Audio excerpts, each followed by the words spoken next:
नमस्कार जनसंवाद में आपका स्वागत है दोस्तों। आज के 13 सितंबर फटाफट ब्रेकिंग न्यूज़ निकल के आ रही है, एक एक करके आपको विस्तार से बताएंगे। तो दोस्तों, मध्य प्रदेश में भारतीय जनता पार्टी को लग गया है फिर से 440 वोट का झटका, एक और इस्तीफा। मध्य प्रदेश में कमलनाथ ने कर दिए हैं बड़े ऐलान, भाजपा नेताओं की बेशर्मी, सब कुछ बताएंगे।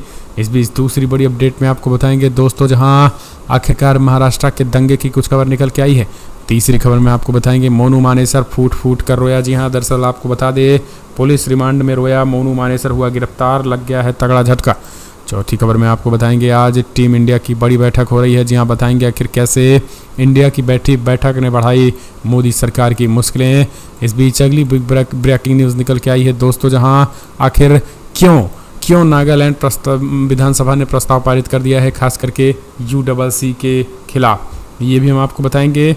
इस बीच मध्य प्रदेश में चुनाव हार देखकर IT की रेड मारी जा रही है मध्य प्रदेश में, ये भी बताएंगे कांग्रेस के नेताओं के खिलाफ। और इस बीच बिग ब्रेकिंग निकल के आई है दोस्तों, जहां वीवीपैट और पर्चियों की गिनती को लेकर ADR पहुंचा सुप्रीम कोर्ट, बढ़ सकते हैं मोदी की मुश्किलें। सब कुछ खबर बताएंगे, लेकिन उससे पहले एक छोटा सा निवेदन, अगर आपने चैनल को सब्सक्राइब नहीं किया तो पल पल के अपडेट के लिए चैनल को सब्सक्राइब करना ना भूलें दोस्तों। दरअसल पहली बड़ी खबर निकल के आई है बिग ब्रेकिंग न्यूज़, जहां मध्य प्रदेश में हालात, भारतीय जनता पार्टी के खस्ता हाल। मध्य प्रदेश में चुनाव देखकर कांग्रेस नेताओं के यहाँ ET और ID भेजी जा रही है। मध्य प्रदेश के पूर्व मुख्यमंत्री और राज्यसभा सांसद दिग्विजय सिंह ने मंगलवार केंद्र सरकार भारतीय जनता पार्टी पर बड़ा हमला बोला। उन्होंने कहा कि हार की आशंका से डरी बीजेपी मध्य प्रदेश के कांग्रेस नेताओं को डराने के लिए प्रवर्तन निदेशालय और आयकर का इस्तेमाल कर रही है। कांग्रेस नेताओं के यहाँ छापे डाले जाएंगे, मगर कांग्रेसी डरने वाले नहीं हैं। मध्य प्रदेश की राजधानी भोपाल में पूर्व मुख्यमंत्री और कांग्रेस पार्टी के प्रदेश अध्यक्ष कमलनाथ के आवास पर राज्य की 29 लोकसभा सीटों के लिए नियुक्ति पर्यवेक्षक के साथ पार्टी के वरिष्ठ नेताओं की बैठक हुई है। इस बैठक में राष्ट्रीय महासचिव KC वेणुगोपाल और प्रदेश प्रभारी रणदीप सुरजेवाला और पूर्व मुख्यमंत्री कमलनाथ और दिग्विजय सिंह सहित सभी पर्यवेक्षक मौजूद हैं।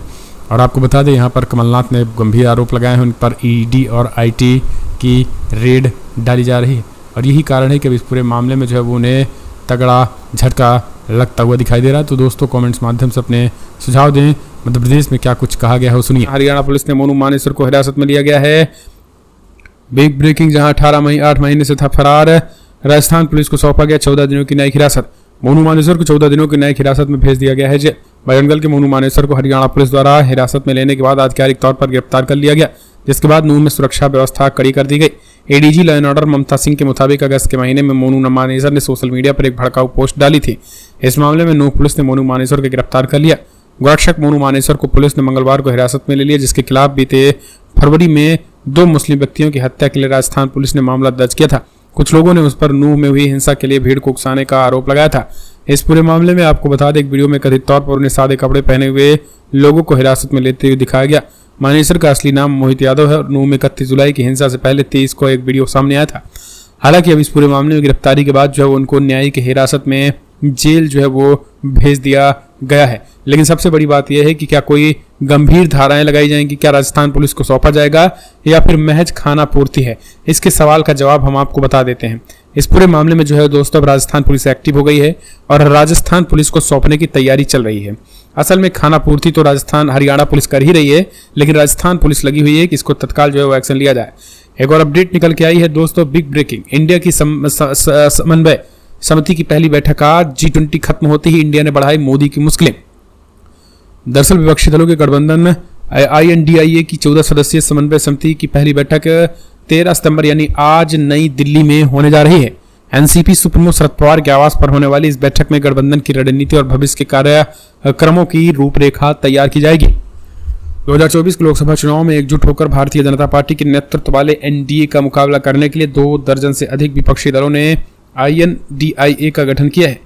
इंडिया ने मुंबई में हुई बैठक में आगे के कार्यक्रम की रूपरेखा तैयार करने के लिए 14 सदस्यीय समन्वय समिति को गठन किया गया था, और यह समन्वय समिति विपक्षी गठबंधन की शीर्ष निर्णय लेने वाली संस्था के रूप में कार्य करेगी।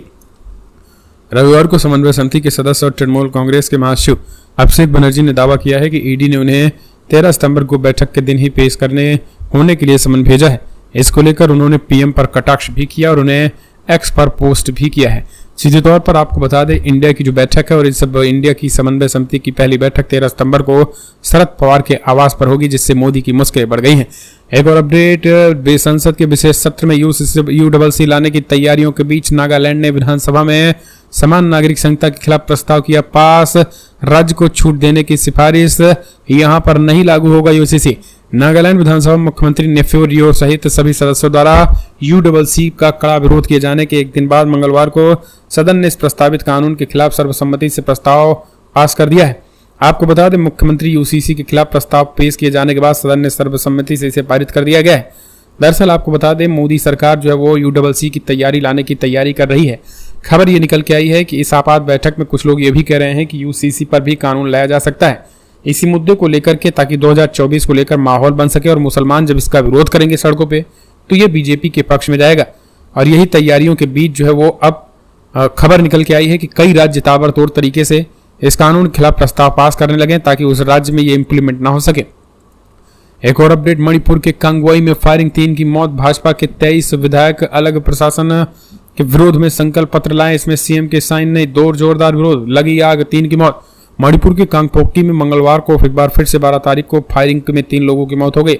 न्यूज एजेंसी पीटीआई के मुताबिक अज्ञात हमलावरों ने कागुनाई इलाके में इरेंग और करम बेगोई गांव के बीच सुबह करीब 8:30 बजे ग्रामीणों पर अंधाधुंध फायरिंग की, जिनमें 3 की मौत हो गई और इसमें 8 सितंबर को भी यही हालात रही। आपको बता दें, लगातार मणिपुर में हालात अभी भी बद से बदतर है और कुछ भी सिचुएशन नरम और नॉर्मल नहीं होती दिखाई दे रही है। एक और अपडेट, देश में 763 सांसदों में 306 पर क्रिमिनल केसेस, कुल 194 और बिहार के 50 एमपी के खिलाफ गंभीर धाराओं में मामले दर्ज। एसोसिएशन फॉर डेमोक्रेटिक रिफॉर्म यानी एडीआर ने सांसदों पर दर्ज क्रिमिनल केसेस को लेकर रिपोर्ट जारी कर दी है। इसमें बताया गया है कि देश के कुल 763 सांसदों में से 306 सांसदों के खिलाफ आपराधिक मामले दर्ज हैं। इनमें 194 सांसदों के खिलाफ हत्या और महिलाओं से अत्याचार के गंभीर केसेस हैं। एडीआर ने यह रिपोर्ट लोकसभा और राज्यसभा सदस्यों की तरफ से दायर हलफनामे के हवाले से जारी किया है। रिपोर्ट में आगे बताया गया है कि लक्षद्वीप से एक सांसद, केरला के 29 सांसदों में 23 और बिहार के 56 सांसदों में से 41 के मामले दर्ज हैं। सबसे ज्यादा अगर मामलों की बात करें तो उत्तर प्रदेश है, यूपी टॉप पर है जहां पर सैकड़ा पार कर गया है। यानी यहां पर 108 सांसद जो है वो यहाँ पर इतने 108 सांसद जिन पे आपराधिक मामले हैं, तो ये समझिए। अगली एक और अपडेट निकल के आई है दोस्तों, बिग ब्रेकिंग, जहां उत्तर प्रदेश में बीजेपी को नहीं मिल रहा दलितों का वोट, रिपोर्ट से भन्नाई भाजपा। दरअसल उत्तर प्रदेश में हाल ही में संपन्न हुए घोसी विधानसभा उपचुनाव में बीजेपी को हार का सामना करना पड़ा और यहां समाजवादी पार्टी के सुधाकर सिंह की जीत के बाद एक बीजेपी ने अंदरूनी सर्वे कराए जिसमें बीजेपी को जो है वो खास करके दलितों का वोट मिलता नहीं दिखाई दे रहा है। और यही कारण है कि अब इस पूरे मामले में जो है वो तगड़ा झटका लग गया है। अब इस पूरे मामले में जो है वो खास करके अमित शाह जो है वो समझ ही नहीं पा रहे हैं कि आखिर ये हो क्या क्या है, क्योंकि अमित शाह को अब ये लग रहा है, भारतीय जनता पार्टी को ऐसी रिपोर्ट आई है कि किसी भी कीमत पर जो है वो दलितों का वोट और बीजेपी को ट्रांसफर नहीं हो रहा है, जो कि उनके लिए मुसीबत की बात है। एक और अपडेट निकल के आई है दोस्तों, बिग ब्रेकिंग, जहां सभी वीवीपैट पर्चियों की गिनती की मांग के लिए एडीआर पहुंचा सुप्रीम कोर्ट। चुनाव आयोग ने मानी मानवीय त्रुटि की बात। दरअसल बड़ी खबर निकल के आई है जहां एडीआर पिछले कुछ दिनों से जो है वो लगातार मोदी सरकार की मुश्किलें बढ़ा रखा है। एडीआर एक रिपोर्ट होती है दोस्तों जो कि कहीं ना कहीं एक तरीके से चलती है। अब एडीआर की इस रिपोर्ट में कहा जा रहा है कि एसोसिएशन फॉर डेमोक्रेटिक रिफॉर्म ने सुप्रीम कोर्ट में एक याचिका दाखिल कर वीवीपैट की सभी पर्चियों को गिनने की मांग की है। चुनाव आयोग ने 4 सितंबर को इस पर जवाब दिया। इसी ने बताया कि अगर वो वीवीपैट की 100% पर्चियों की गिनती करने लगे तो देश मैनुअल मतदान के युग में वापस चला जाएगा और ये एक तरीके से बैलेट पेपर के माध्यम से मतदान कराने जैसा ही होगा। अब तक चुनाव आयोग प्रत्येक विधानसभा क्षेत्र के किसी पंचायत मतदान केंद्र के सभी वीवीपैट पर्चियों को गिनती करवाता आया है। 2024 के लोकसभा चुनाव से कुछ ही पहले महीने एडीआर की तरफ से दाखिल किए गए जवाब में चुनाव आयोग के 962 पेज के हलफनामे में एक बार फिर इस मुद्दे को ताजा कर दिया। सवाल उठने लगे हैं कि असल में ईवीएम के साथ वीवीपैट को लगाने का उद्देश्य क्या है। मतदान के दौरान वीवीपैट ईवीएम से जुड़ा होता है। कोई भी मतदाता जब ईवीएम के जरिए वोट डालता है तो वीवीपैट में एक पर्ची निकलती है। पर्ची उस पर उम्मीदवार का चुनाव चिन्ह और नाम छपा होता है जिसे वोट दिया गया है। यही पर्ची वीवीपैट मशीन में 7 सेकंड के लिए दिखाई देती है। मतदाता इसे देखकर यह सुनिश्चित कर सकते हैं कि वोट उन्हें ही दिया गया जिन्हें उन्होंने दिया है। इसके बाद पर्ची नीचे लगे बॉक्स में गिर जाती है। वीवीपैट मशीन का विचार पहली बार 2010 में आया था, जब चुनाव आयोग ने ईवीएम और मतदान प्रक्रिया को और अधिक पारदर्शी बनाने के तरीकों पर चर्चा किया था। और इसी वीवीपैट की पर्चियों को गिनने की तैयारी चल रही है और कहा जा रहा है कि इसे गिना जाए। एक और अपडेट निकल के आई, चाइना ने हड़प ली लगभग 4000 वर्ग किलोमीटर जमीन। सरकार पर हमलावर हुए सुब्रमण्यम स्वामी अपनी ही सरकार की खोली पोल। जून 2020 में हुई गालवान झड़प के बाद से भारत और चाइना के बीच सीमा अभी भी नॉर्मल नहीं हुए हैं। स्वामी सुब्रमण्यम ने एक बार फिर से मोदी सरकार पर हमला बोला। ट्विटर पर उन्होंने लिखा है कि क्या चाइना द्वारा लद्दाख की 4067 वर्ग किलोमीटर भूमि पर कब्जा कर लेने के बाद भी मोदी अब भी कोई आया नहीं चिल्ला रहे हैं। मैं संविधान के आर्टिकल 19 के तहत सुप्रीम कोर्ट का दरवाजा खटखटा रहा हूं ताकि मोदी सरकार चाइना के सामने मोदी के आत्मसमर्पण के बारे में सच्चाई का खुलासा कर सके। सोशल मीडिया पर सुब्रमण्यम स्वामी के पोस्ट के बाद लोग कई तरीके की चर्चा कर रहे हैं। बता दें, स्वामी पिछले 1.5 सालों से मोदी सरकार पर लगातार हमलावर हैं और चाइना मुद्दे को लेकर वो मोदी सरकार की आलोचना कर रहे हैं। एक और अपडेट, मंदिर में आरएसएस की शाखा लगाने पर रोक। केरला हाईकोर्ट ने पुलिस को सख्ती का दिया आदेश। केरला के तिरुवनंतपुरम जिले में सरकार देवी मंदिर परिसर में आरएसएस की गतिविधियों को लेकर हाईकोर्ट ने सख्त आदेश दिया। कोर्ट ने पुलिस को निर्देश दिया है कि मंदिर परिसर में आरएसएस के सामूहिक अभ्यास और हथियारों के प्रशिक्षण को बंद करवा दिया जाए। बता दें, यह मंदिर त्रावणकोर देवकोशम बोर्ड के अधीन है। मंदिर परिसर में आरएसएस के ट्रेनिंग कैंप को लेकर 2 श्रद्धालुओं ने हाईकोर्ट में दाखिल याचिका की थी। उनका कहना था कि आरएसएस मंदिर परिसर पर अनाधिकृत कब्जा करके इसका गलत उपयोग कर रहा है और इसी को लेकर ये तत्काल आदेश दिया गया है और आरएसएस को तगड़ा झटका है। एक और अपडेट, लोकसभा चुनाव से पहले मोदी सरकार लालू यादव से डर गई है। टीम इंडिया में गरज रहे लालू के पीछे लगाया सीबीआई, खोल दी एक और पिछली फाइल। लोकसभा चुनाव का आते ही एक बार फिर से मोदी सरकार उसी ताकत का इस्तेमाल किया जा रहा है जो अमूमन चुनाव के समय देखा जाता है। चुनाव के नजदीक आते ही बिहार कोर्ट से लालू प्रसाद यादव पर दबाव बनाया जाने लगा है। दरअसल मोदी सरकार ने लैंड फॉर जॉब मामले में लालू यादव पर केस चलाने की सीबीआई को मंजूरी दे दी है। सीबीआई को गृह मंत्रालय से लालू यादव के खिलाफ केस चलाने की अनुमति मिल गई है। सीबीआई ने यह अनुमति राउज रेवेन्यू कोर्ट को दी है। दरअसल हालांकि इस मामले में आरोपी 3 अधिकारियों पर केस चलाने की अनुमति सरकार से नहीं मिली है। सीबीआई ने इस मामले में 3 जुलाई को सप्लीमेंट्री चार्जशीट दाखिल की है। इस चार्जशीट में पहली बार तेजस्वी यादव का नाम आया था। सीबीआई ने लालू यादव, राबड़ी देवी समेत इन मामले में 16 लोगों को आरोपी बनाया है। इसमें रेलवे के आरोपी अधिकारियों और नौकरी लेने वालों के नाम भी शामिल हैं। एक और अपडेट निकल के आई है तो दोस्तों, कारोबार के लिए हमारे मुस्लिम भाई भी भारत के साथ। मिडिल ईस्ट कॉरिडोर में टेंशन में पाकिस्तान। भारत में आयोजित G20 समिट की दुनिया भर में चर्चाएं हो रही हैं। इस समिट में इंडिया मिडिल ईस्ट कॉरिडोर पर सहमति बनी है, जिसकी सबसे ज्यादा चर्चा और यहाँ तक कि पड़ोसी मुल्क पाकिस्तान भी परेशान है। तुर्की ने सीधे तौर पर ये कर दी, इस प्रोजेक्ट पर ही रोक लगाने की बात कही। उन्होंने कहा कि अगर बिना तुर्की के ये प्रोजेक्ट अधूरा रहेगा और इसे अपने एरिया से नहीं गुजरने देंगे, तमाम चीजें उन्होंने कही। लेकिन अब इस पूरे मामले में जो है वो सऊदी अरब समर्थन करने की बात कही है। सऊदी अरब ने कहा है कारोबार के लिए हमारे मुस्लिम भाई भी भारत के साथ हैं। मिडिल ईस्ट कॉरिडोर से जो है वो पूरी तरीके से ये चीजें निकल के आई हैं। एक और अपडेट निकल के आई है, बॉक्स ऑफिस पर शाहरुख खान के नाम पर एक और रिकॉर्ड। 2023 में ऐसा कर पाने वाली जवान तीसरी फिल्म। बॉलीवुड सुपरस्टार शाहरुख खान की फिल्म जवान रिकॉर्ड पर रिकॉर्ड तोड़ती चली जा रही है।